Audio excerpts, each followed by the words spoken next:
Te bancaste el pase, tenés que bancar el pase de Majul y mi editorial. Gracias por haber ¿Cómo venido. estás vos? Muy bien, muy bien. Gusta. Dame una mirada. Dame una mirada del precio de la empanada y todo esto que veníamos planteando. Te doy dos miradas. Dale. La primera es, a veces es más importante lo que no se habla que lo que se habla.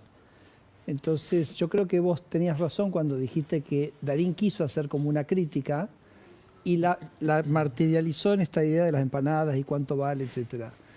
Y me parece que es como bastante sorprendente que eso sea lo que tenga para decir, para criticar.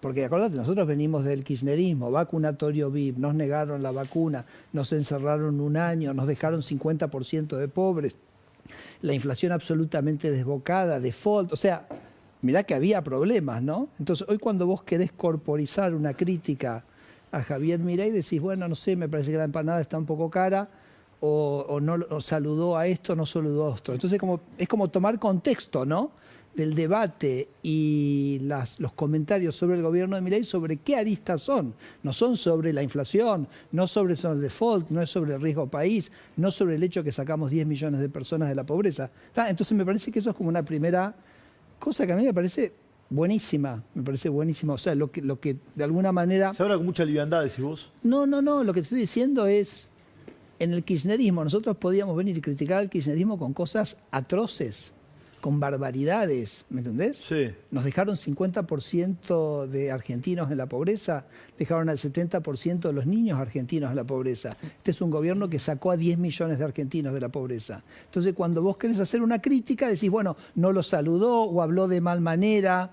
Entonces, estamos hablando de otro tipo de temas. Este es como el primer punto que te quería decir. El otro que me parece también interesante, y vos también lo acabás de decir, que creo que se lo escuché hoy a Lucas Liach, lo miré en un tuit de Lucas Liach de la mañana, estamos hablando de precios.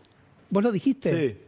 O sea, alguien te tira un precio y vos podés saber si ese precio es caro o es barato, porque hace 2 años en Argentina no podías ni siquiera tener esa conversación, ¿no? Y entonces me parece que eso también te habla de cómo las cosas en Argentina de a poquito, o quizás no de tan a poquito, sino bastante rápidamente se van normalizando. ¿Van a seguir cerrando organismos, Federico? Mirá, nosotros, el kirchnerismo hizo crecer mucho al Estado con un montón de organismos que se llaman organismos descentralizados. El organismo descentralizado... Nombrame uno así yo entiendo. Claro, qué sé yo, ANMAT es un organismo, el INTA. El INTA, ok. Entonces, ¿cuál es la característica que tiene un organismo descentralizado? Que puede cobrar. Y cuando puede cobrar es una caja. Es una manera de crear una repartición del Estado con una caja. Porque si vos sos parte de la administración pública central, vos no cobrás, ¿correcto? Sos parte, sos una dependencia. Pero si vos sos un organismo descentralizado, vos tenés la potestad de cobrar, tenés la posibilidad de hacer caja. Cuando podés hacer caja, vos podés, bueno, contratar gente, expandir, aumentás. Esos organismos, a su vez, al poder hacer caja, empezaron a crear trámites para cobrarte, para generar caja, para recaudar. Bueno, lo que nosotros vamos a hacer es, muchos organismos los vamos a volver, ANMAT no es un descentralizado, pero los vamos a volver a la administración central. ¿El INTA y el INTI va a ser un solo organismo? No va a ser un solo, pero sí van a ser reformulados. Piensa que el INTA, por ejemplo, es un organismo que gasta la mitad de las retenciones del maíz. O sea, ¿viste las retenciones? La mitad de la retención del maíz que van a sueldos del INTA. Todo el presupuesto del INTA es el equivalente a la mitad de las retenciones del maíz. Tiene 6.000 personas, tiene 3.000 vehículos. ¿Cuántos vehículos tiene? 3.000 vehículos. Necesita un rediseño integral para ordenarlo. Entonces necesitamos un rediseño importante de eso. Ese es un organismo muy importante que va básicamente a ser, digamos, rediseñado, digamos, en las próximas semanas. Nosotros empezamos, lo habrás visto, estamos hablando de unos 40 organismos del Estado. ¿Son 40? Son más o menos unos 40. Hay chiquitos, hay grandes, que básicamente o van a ser centralizados, que quiere decir, por ejemplo, si tenemos áreas. Porque otro tema que tenés muchos organismos, al ser descentralizados, tienen que tener su estructura administrativa. Tenemos organismos que tienen por ahí 100 personas para hacer las funciones del organismo y 100 personas para administrar ese organismo. Y si vos, Esteban, si vos eso lo traes adentro del gobierno, te quedás con las 100 personas que laburan, pero no necesitas soportar toda esa ¿Hay carga organismos tan burocrática. duplicados? Te escuché esto en alguna otra entrevista. ¿Hay organismos tan duplicados? Hay duplicaciones en funciones en un montón de casos. Así que bueno, me parece que esto es un trabajo que estamos haciendo, que lo vamos a ¿Cuándo hacer. se va a publicar eso? No, ya empezamos. Okay, no es que es un solo decreto No, con todo. ya empezamos esta semana, empezamos la semana pasada con los organismos del área de cultura, y ahí creo que Claro, están esto te quería mostrando mostrar. esto, ¿no? Entonces, Sí. qué sé yo, por ejemplo, Tecnópolis Teatro, ¿qué va a pasar con Tecnópolis? Tecnópolis se centraliza, entonces también Tecnópolis tiene una estructura administrativa muy grande que básicamente perfectamente la puede ser el área central que la alberga, que es cultura. Entonces se centraliza la administración de Tecnópolis y eso de alguna manera permite, digamos, ahorrar recursos. Después teníamos varios organismos de la cultura, no sé si los tenés acá. Sí, acá hay. ¿Ese qué es? Ese creo que es el Museo Eva Perón, que básicamente sigue funcionando. Y esa es la Claro, ESMA. después tenemos, ¿Qué pasa con la ESMA? fusionamos 2 organismos de derechos humanos en el Ministerio de Justicia, también lo hicimos la semana pasada, también centralizamos el banco de datos genéticos que está en la jefatura de gabinete. Después vienen una serie de organismos de economía, que es un poco entre los que, por ejemplo, estaría el INTA y el INTI. Que Se había hablado de vialidad también. Sí, después viene los de salud, que también hay un reordenamiento de algunas de las instituciones de salud, y después vendrán los de transporte. Así que eso más o menos yo te diría en las próximas 2 o 3 semanas. Además, cada vez que... ¿El área de transporte también se va a cambiar? Sí, también. ¿Pero no asumió un funcionario nuevo? Sí, no, pero a ver, el gobierno es una continuidad, venimos trabajando, los equipos se ensamblan, así que estamos trabajando muy bien con Luis Pierrini y me parece que, bueno, estamos en ese proceso. En las próximas 2 semanas vas a tener, digamos, esta reestructuración que me parece que es muy importante. El presidente nos exige seguir con la motosierra. Acordate, El presidente dice más motosierra. ¿Qué te dice, Federico? ¿Metele la motosierra? A full. A full. Pero te quedan 40 días de motosierra, ¿no? ¿Cómo es eso? No. Digamos, el trabajo, digamos, de ordenamiento del Estado es permanente. Lo que nos quedan los 40 días es para usar las facultades delegadas para rediseñar estos organismos que están a veces por ley diseñados como organismos descentralizados. Bueno, nosotros lo podemos desconcentrar. Pero eso no quiere decir que no podamos seguir. Mira, hoy, por ejemplo, salió el número, te lo tiro como primicia. Dale, porque lo voy a... Y te quiero hacer escuchar algo que dijo Cristina la motosierra, pero decime el número. Nosotros en este momento llevamos 47.000 empleados que han abandonado la administración y eso nos genera a nosotros anualmente un ahorro de 2.000 millones de dólares. ¿Y cuántos Son 2.000 millones de dólares menos, Esteban, de impuestos que le tenemos que cobrar a la gente. ¿Y cuántos empleados más van a cesantear? No, bueno, no tenemos un número, porque nosotros en realidad no operamos buscando un número. Pero van a seguir cesanteando empleados. Pero vamos a seguir. Nosotros hicimos una vez con Javier, él dedicó una reunión de gabinete a definir qué cosas un gobierno libertario debiera hacer y qué cosas no debiera hacer. Entonces, cosas, por ejemplo, que hace el sector privado no las tenemos que hacer nosotros. Cosas que son competencias de una provincia no las tenemos que hacer nosotros. Entonces, nosotros seguimos en ese trabajo de barrido del sector público y donde vemos cosas que no corresponden a lo que pensamos que verdaderamente debiera hacer el gobierno nacional, las vamos a seguir reduciendo. Cristina, el domingo, ayer habló de la motosierra. Te lo quiero mostrar. Lo Dale. escuchamos. Esa construcción cultural de la motosierra que ya no la levantan tanto. ¿Por qué? Porque todos se dieron cuenta que ese horrible instrumento de la motosierra no era contra el Estado o contra el vecino o contra el de enfrente. Finalmente terminó entrando en la casa de las grandes mayorías. Jubilados, empleados en relación de dependencia al que no les aumentan los sueldos o no llegan a fin de mes. Siguen sin entender nada. Cristina sigue sin entender nada. No entendió nada. Porque la motosierra es lo que permitió sacar de la pobreza a 10 millones de argentinos que ellos mandaron a la pobreza. La motosierra no es cruel. Es todo lo contrario. Lo que es cruel es un Estado grande que le exige a los ciudadanos financiar ese Estado. Entonces el kirchnerismo, el gobierno donde la señora Cristina Fernández de Kirchner era vicepresidenta, que llevó la inflación a niveles escalofriantes, que se financiaba con emisión monetaria. Y sabemos que la emisión monetaria genera inflación. Y la inflación es un impuesto a los pobres.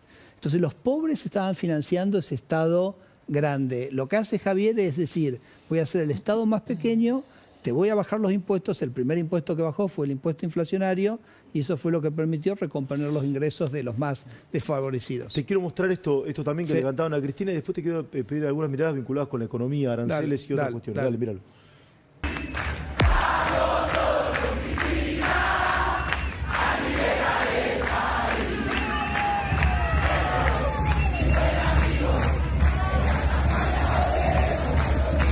A nuestros productores llama la atención que hablan de liberar, ¿no?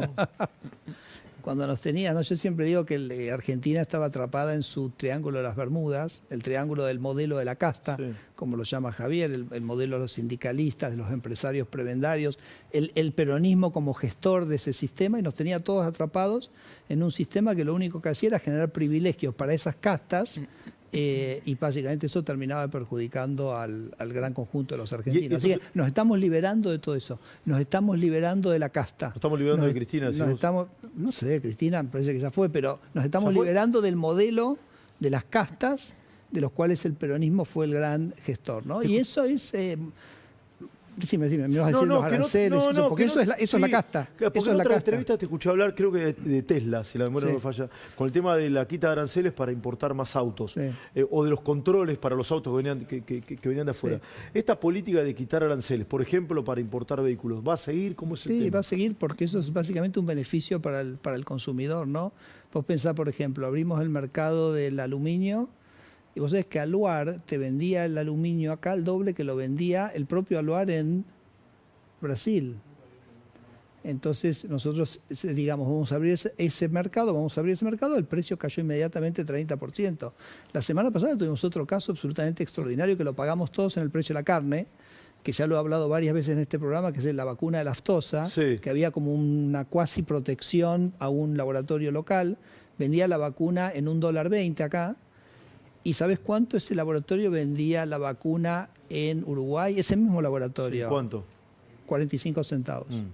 O sea, te vendía la vacuna prácticamente 3 veces el precio que él mismo vendía cruzando el Río de la Plata. Cazado en el zoológico. Entonces, eso más o menos, imagínate, era 100 millones de dólares por año que los argentinos pagamos en un mayor precio de la carne. Bueno, celulares, etcétera. Entonces, ¿y ese laboratorio va a tener que competir ahora? Ahora competir, de hecho ya tenemos ofertas en el mercado para que entre la vacuna a 60 centavos. Entonces, ¿eso qué es? Eso es menor precio, eso es carne más barata, eso es un salario real que es más alto para la gente. Ahora, el peronismo, todo eso durante 20 años lo protegió. Y no hizo absolutamente nada. Sí, Francisco Joven, que nuestro hombre de economía, te quiere hacer una pregunta. Dale. Joven. ¿Qué tal, Federico? Yo quería preguntarle qué impacto tienen todos estos cambios regulatorios en el sector privado. Si puede cuantificarse, si puede darse en un número concreto, digamos, el impacto de todas estas desregulaciones que están haciendo justamente en el Estado. Bueno, te daba, Francisco, un par de ejemplos, ¿no? O sea, vos lo ves en lo que ocurre, ¿no? Desregulás alquileres, cae el precio 30%, desregulás aluminio, el precio cae 30%. Esos son aumentos del poder adquisitivo del salario. Desregulás celulares, caen los celulares. Bajás los aranceles, los neumáticos ahora ya están al mismo precio que están en Uruguay. Entonces, todas esas son mejoras. Vos me decís, bueno, el número grande es como difícil computarlo. Te puedo comentar, el otro día el presidente del BID comentaba que había hecho un trabajo para toda Latinoamérica sobre cómo la sobreregulación afectaba el crecimiento. Decía que en general había un efecto de 4% del PBI, digamos, que se caía por toda esta parafernalia, ¿no?, de regulaciones que tenemos. Y decía que Argentina tenía 7 y ahora había caído a 3, ¿no? O sea que reflejaba un aumento muy importante en la libertad económica y en una reducción en los costos, ¿no?, que todo este exceso reglamentario produce, ¿no? Federico, siempre es un gusto entrevistarte. Hace mucho que tenía ganas de hablar contigo. Te quiero hacer una última pregunta que tiene que ver con la política. Vos conociste mucho a Mauricio Macri. Hoy aparentemente hay una suerte de nuevo entendimiento entre el PRO y la Libertad Avanza. Hoy, de hecho, hubo un encuentro entre Santilli, Ritondo, Karina Milei y estaba Sebastián Parejas también. ¿Crees que Macri tiene que formar parte de este espacio político? ¿Qué ves? ¿Vos me preguntás Macri como persona o el PRO como espacio? Macri como persona. No sé, yo creo que Macri es un expresidente, me parece que me parece un lugar muy interesante para él. Me está diciendo que ya fue, de otra manera. Pero me parece que sí, los que creemos en la libertad tenemos que unirnos para luchar contra el verdadero enemigo, que es este modelo de las castas, ¿no?, que lo gestiona el peronismo y el kirchnerismo. Y diría el peronismo en sus distintas pieles, ¿no? Porque el peronismo un día es kirchnerista, después es albertista, etcétera, va mutando, pero termina siendo siempre ese sistema de castas que protege, que ha permitido todos estos privilegios que se mantuvieron durante tanto tiempo. Te juro que no para meter cizaña, y ahora sí la última. Pero los conocemos bien a los dos. Diferencias rápido entre Macri y Milei. A ver, me gusta más enfatizar las cosas buenas de Javier, ¿no? Okay. Entonces, Javier es un líder excepcional por varios motivos. Primero, porque es una persona que te da mucha confianza y te apoya permanentemente. Entonces, en ese apoyarte, te empodera y te permite avanzar, ¿correcto? Es una persona que da mucha libertad. Entonces podemos trabajar, es una persona que confía. Por supuesto, es una persona que si uno comete errores serios, te fuiste, ¿no? Entonces me parece que es un balance que me parece que es muy sano, una persona tremendamente cariñosa, más allá que vos quizás lo ves a él dando esa batalla cultural, ¿correcto? Pero interno hacia el equipo es una persona con una calidez y un cariño increíble, y me parece que sobre todas las cosas a su vez al equipo le da una extraordinaria claridad sobre lo que tenemos que hacer, ¿no? Y entonces él dice, nosotros queremos tener superávit fiscal. Ese superávit fiscal lo vamos a lograr bajando el gasto, eso nos va a permitir bajar impuestos y queremos que haya libertad económica, ¿no? Entonces, muchísima claridad, muchísima confianza, muchísimo apoyo, muchísimo afecto. Considero que es un líder verdaderamente excepcional. Federico, un gustazo. No. Sí, la próxima hablamos de fútbol, ¿te parece? No, de fútbol. Eso no. Gracias, Federico Sturzenegger. Gracias, chao. Así seguimos, dale. Es la marcha del león, rugiendo cada vez más fuerte.